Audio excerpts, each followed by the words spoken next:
Eh,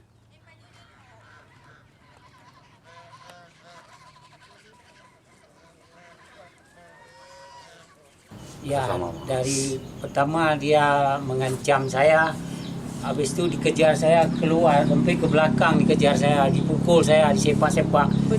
Berdua anak sampai patah kaki. Habis itu dah saya bisa jalan lagi, dia songket pintu samping rumah. Dia masuk di songket lemari-lemari itu, dia ambil surat-surat yang warisan kami dari bapa. Dari kakek ke bapa, habis itu surat asli itu diambil sama dia, dibawa pulang ke rumah dia. Sertifikat tanah kebun mama yang udah jatuh untuk saya, yang udah diperai, diambil juga. Akhirnya saya tak punya apa-apa lagi. Ini ya. Waktu saya di sana disepak-sepak sampai anaknya mau ambil kayu, dipukul. Saya bilang, bapaknya jangan, biar aku hajar.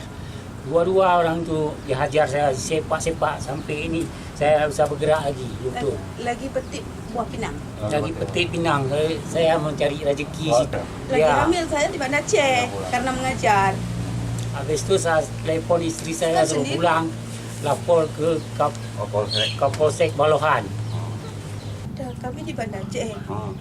Pas abang dipukul, ditelepon sama yang tinggal di sini.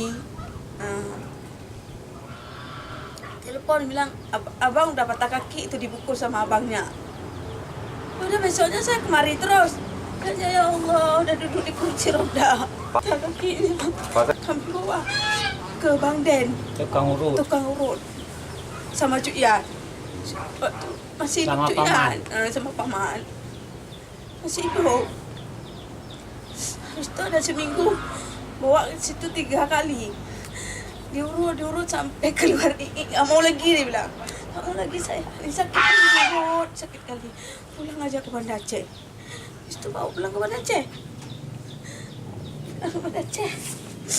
Udah diurut-urut ada 3 bulan. Saya bawa di belakang Honda. Saya lagi hamil. Bawa orang sakit di belakang dengan Honda. Kau sedih kali. Bawa ke sana ke sini. Akhirnya semua, alhamdulillah. Yang melakukan abang sendiri ya, abang kandung sendiri ya. Ya, sedih kali. Karena tidak bisa cerita. Terus Habis itu ditahan dia semalam. Habis itu besok dia udah dikeluarin. Kami tak tahu apa-apa. Kami tak bisa bergerak lagi untuk melapor ke mana, tak tahu. Itulah dia udah menjual tanah warisan orang tua. Sebenarnya itu bagi dua, udah dibuat surat sama orang kampung, orang tua kampung. Perjanjiannya bagi dua hasilnya kalau jual. Dia tidak kasih apa-apa, tidak memberi tahu apa-apa. Dia minta surat kuasa aja untuk saya urus jual. Kalau dah dibayar uang, dibagi dua uang. Tapi ternyata tidak bagi dua. Untung ada yang kasih tahu, dia bilang tanah itu sudah dijual. Sehingga itu dia telepon sama pengacara, dia jual tanah itu 4 miliar. Untuk saya 700 juta dia kasih.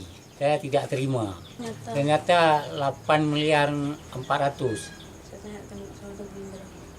8 miliar 400 ya. Saya tanya sama Tuku Indra. Dia yang tahu seluk-beluknya. Dan data-datanya ada sama Tuku Indra. Sudah kami usahakan sama Tuku Indra memasukin berkas-berkas surat-surat ini, cari ke rumah Tuku Indra karena bukti-bukti ada sama Tuku Indra, makanya kami melaporkan ke Kapolda. Sampai sekarang belum selesai. Orang ini membantu kami, tidak meminta biaya, membantu kami dengan secara gratis, tidak meminta biaya karena kami orang tak punya. Sekarang kayak gini, sekarang dia udah nepon saya karena dia bilang dia minta bagi itu uangnya itu untuk kami, dia kasih 2,5 miliar. Kami tidak mau. 2,1 miliar. 2,1 miliar. Habis itu kami tidak mau. Kami bilang mau 2,5 miliar. Mau. Tapi dia nggak mau kasih. 2,5 miliar mau, tapi dia tidak kasih. Habis itu dia bilang, kamu bawa ke mana bawa? Boleh saya bawa ke pengadilan. Kamu bawa aja, dia bilang. Bawa ke polsek. Saya hari itu sudah lapor ke Kapolsek, dia dilepas satu hari. Jadi saya tak tahu lapor ke mana.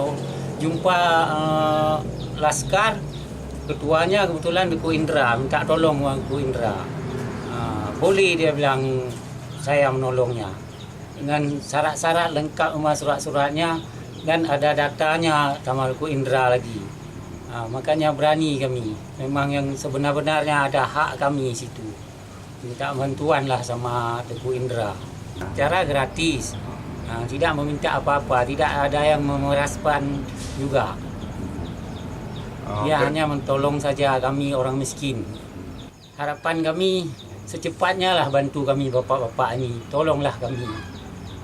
Itulah yang kami minta sama bapak-bapak Kepala Kapolda dan Duku Indra. Tolong bantu kami dalam kesusahan ini. Kami minta tolong. Sebanyak-banyak kami mengucapkan terima kasih kepada bapak-bapak Kepala Kapolda dan Duku Indra yang mengikuti kami ini, yang kami minta tolong. Saya perjuangkan hak saya, harus dikembalikan hak saya. Berapa hak saya, hak dia ke dia. Saya perjuangkan sampai ke titik darah saya harus perjuangkan itu hak saya. Memang kalau betul hak saya, kembalikan hak saya. Kalau hak dia, hak dia. Kalau dia nak mau dihukumlah dia, kami minta.